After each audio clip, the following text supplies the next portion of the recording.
Hey guys, Jason here. Welcome back to the channel.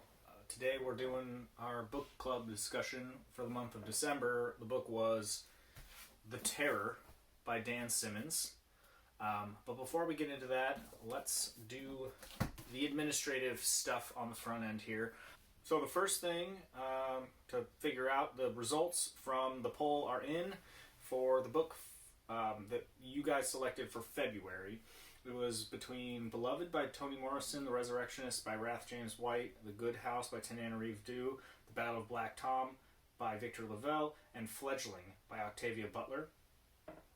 And the winner with 36% of the votes was Beloved by Toni Morrison. So we will be reading Beloved by Toni Morrison in February. It's Black History Month. That's why I wanted to do all Black authors for the books that were selected, and this is the one you guys chose, so this is the one we're going to read. So super excited. I've actually had this book on my TBR for a long time, so I'm really excited to get to read this one. Now I need to decide what we're going to read in March. It's Women's History Month in March, so I thought we would do all female authors for the 5 books that I chose, and then you guys can decide which one you want to read out of those 5. I will put a poll in I'll put a link down below so you guys can go vote there. But yeah, so here's the 5 books. Come Closer by Sarah Gran, Rebecca by Daphne du Maurier, Interview with the Vampire by Anne Rice, The Cipher by Kathy Koja, and The Last House on Needless Street by Catriona Ward. So yeah, those are the 5 books. Go on over to that poll and vote for the one that you guys want to read in March.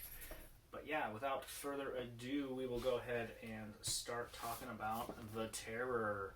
Just a real quick kind of spoiler-free section. I want to say I did enjoy this book a lot. It's good. It's long, and it took a long time for me to read it.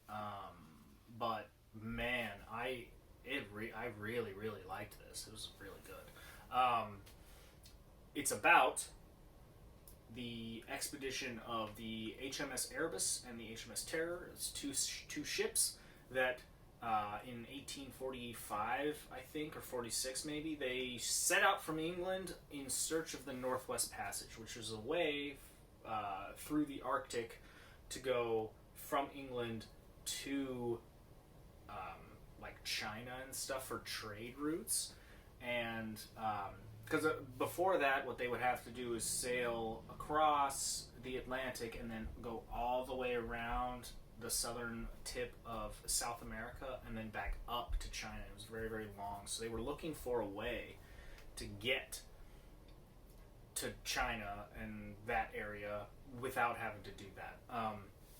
And then, 10 or 15 years later, the Panama Canal was built, which was basically solved that problem. But this was before that, and so they were looking for this Northwest Passage. Nobody had ever found it. It was mythical. It was like a thing that they were searching for, right? And so they're going into the Arctic, and it becomes winter, it freezes their boats in, and they're not able to move, and it doesn't thaw for years and years and years. And it's just a story about these 2 ships and the captains and the crewmates and whatever trying to survive in this situation, and it's quite harrowing. And so the thing that made this book like really cool was that this is a real, it's like historical fiction. This is a real expedition that took place, and they were lost and they were never found again.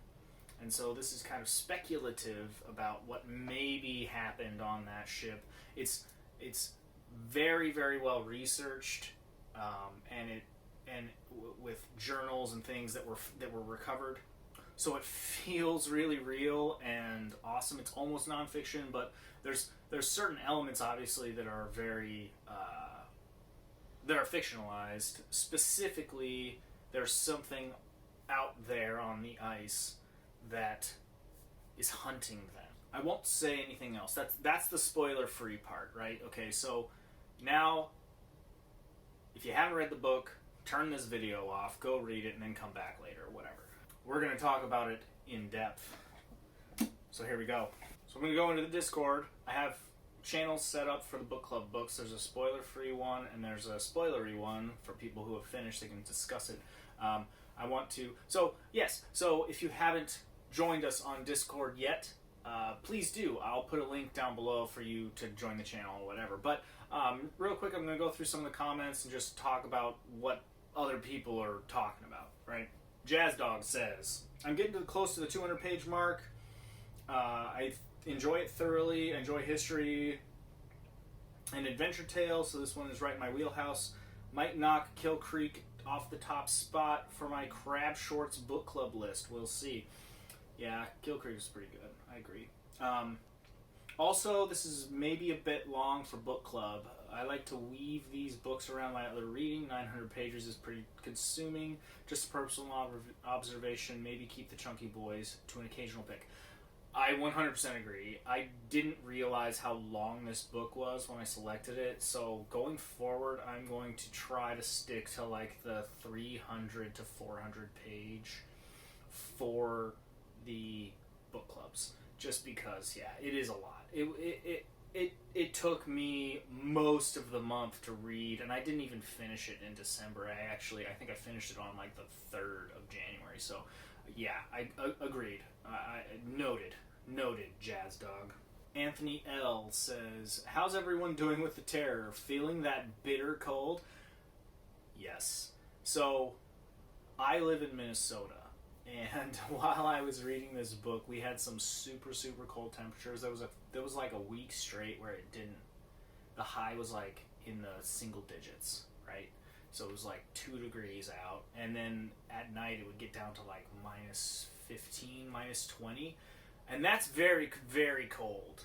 This book, they mention temperatures that are like minus 75, minus 100 degrees Fahrenheit. I can't even imagine. And like I said, I kind of know what cold is, like, but not even to that extent. I don't know what that would be like, and it blew my mind that they were out in that.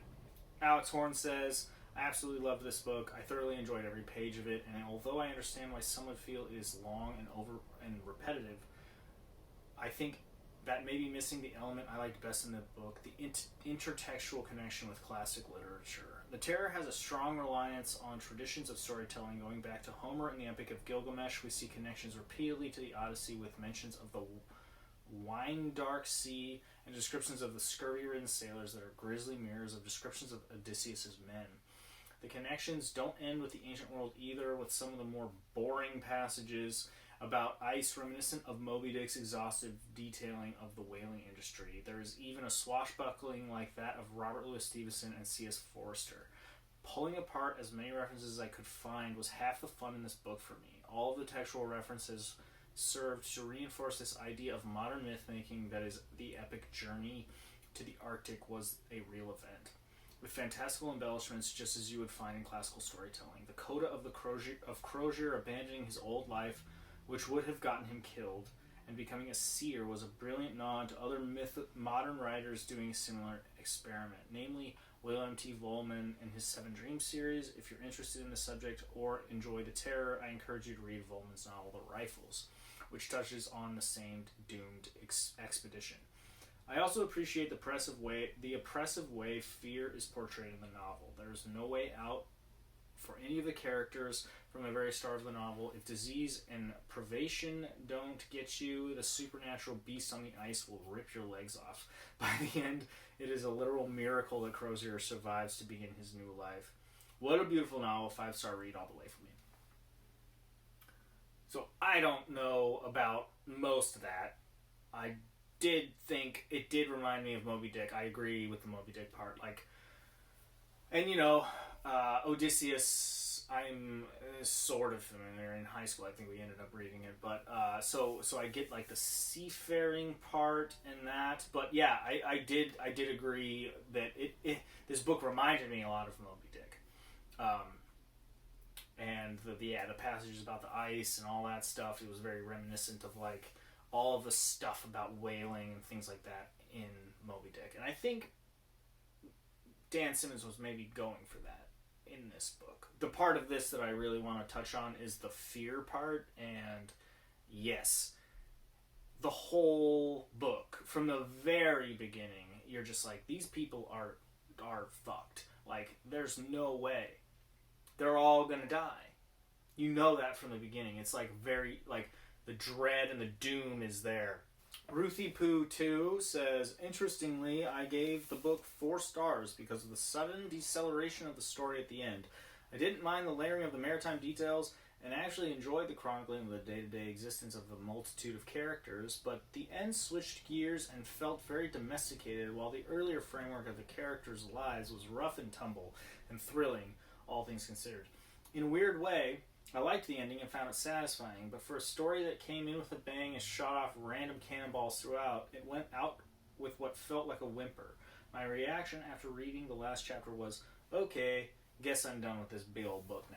I guess in with a bang, out with a whimper kind of is true. Although, going back to Alex Horn's comment about how the ending and his like rebirth and finding a new life amongst the Eskimos, I think the ending was really, really good. I really enjoyed it, and I liked. I also liked the mythology part of it. Like, we kind of understood what the creature was, or at least the mythology around the creature. I don't know if it wasn't just a big bear. I don't think it was. Like, it was clearly something supernatural going on with the way that the bear and Lady Silence, he like played her like a flute in that weird part, and then so clearly there's something going on with it's not just a big bear. So those chapters that explained kind of mythology around that was really cool for me. I thought that was really nice, and it explained a lot. I would have been disappointed if I hadn't had that, if I hadn't known what the terror was. So that's what you guys were saying on Discord, and like I said, I do agree with a lot of what you guys are saying. It sounds like the consensus was that this was a pretty good book, and I thought it was great. Some kind of standout scenes and parts for me. I loved the carnival scene. I thought it was awesome. I loved Captain Crozier and his alcoholism, and that the whole chapter where he's just drinking and he's reminiscing about Sophia. Oh man, that broke my heart. I was so sad for him, and like, I get it. He was just like in a bad place, and he was just like thinking about bad experiences in his past, and yeah. And then when he got sober, that was cool. I was like, good on you, bud. Like, he kind of didn't have a choice, but all the mutinies and stuff that happened, like as it was going on, I was like, man, Crozier, you gotta nip this in the bud. Like, if he had killed Hickey for sedition or whatever in the beginning, a lot of the problems in the end of the book maybe could have been avoided. And I also knew from the very beginning that they would resort to cannibalism. That would be a main thing in this story at some point, because they foreshadowed it pretty heavily in the beginning when they were talking about that other expedition. It was like 20 years prior to this. I think James Ross or something, and he was talking about how he had to eat his boots, and that most of the men resorted to cannibalism, but he didn't. Although I think he's full of shit. I think he probably did. But he says that he didn't. But regardless, the fact that he told that story, and it was, very significant chunk, immediately I was like, okay, so that's going to happen. They're going to start eating each other. And of course they did. It was, it took a long time for them to resort to that, but it was definitely part of it. And it was, like I said, it was foreshadowed in a way that I like knew that was going to be a thing. Hickey, man, don't like that guy. Obviously, you're not supposed to. He's like the bad guy or one of the bad guys. But I also don't like the way that he like manipulated Magnus. I think was his name. The big dumb guy. I felt really bad for him because he didn't know what was going. He was being manipulated by this Hickey dude. And then of course, when Hickey gets, he like goes, I don't know, crazy, snow crazy, cold crazy. I don't know. Everyone's dead except for him, and he's like thinks he's a god or whatever. And then the bear comes and eats him. I was like, yeah, cool. It is a shame that no one got out. I was hoping that someone would survive, other than Crozier, I guess. But you know, 'cause you had at the end, you had your three groups. You had like the group at the camp, and then you had Hickey's group that left and tried to go back to Terror, and then you had the other group. It was like 4 or 5 of them that left and wanted to like go a different way or something. I can't remember exactly, but I was hoping that maybe we would like come back to that and see that one of those groups made it. And we kind of do. I guess Crozier does go back to Terror, and he finds the bodies of those men, and so no one made it. Crozier's the only guy. He was a great main character. I really enjoyed my time with him and all the other characters in the story. There was a lot of characters. It was kind of, especially in the beginning, it was kind of hard to keep track of who was who and all that stuff. But yeah, as you go on, I think you get a pretty good sense of who these people are and stuff. When John Franklin died, that kind of took me by surprise. I was not expecting it. Yeah, pretty wild. That scene was told in such an awesome way, like how it's through his perspective, and he gets his legs ripped off, but he doesn't really know that his legs are gone. He just is like, oh, I can't feel my legs. And then how he gets shoved into the water, and then the bear comes. Oh, so cool. So cool. Anyway, yeah, I really enjoyed this book. If anyone has anything else to add, please put it in the comments. Or, you know, the channels in the Discord are still open, so you can come over there and I'll check those or whatever. But, yeah, a little side note. After I finished the book, I started watching the TV show. There's a TV show AMC made based on this book. And I'm like 8 episodes in or something. It's good. They changed a lot. It's very different than the book, but it's still really good, and I'm really enjoying it. So just if you guys want to, it's good. I think it's great. So go ahead and check that out if you guys want more terror stuff. I think that's pretty much everything that I have to say about this.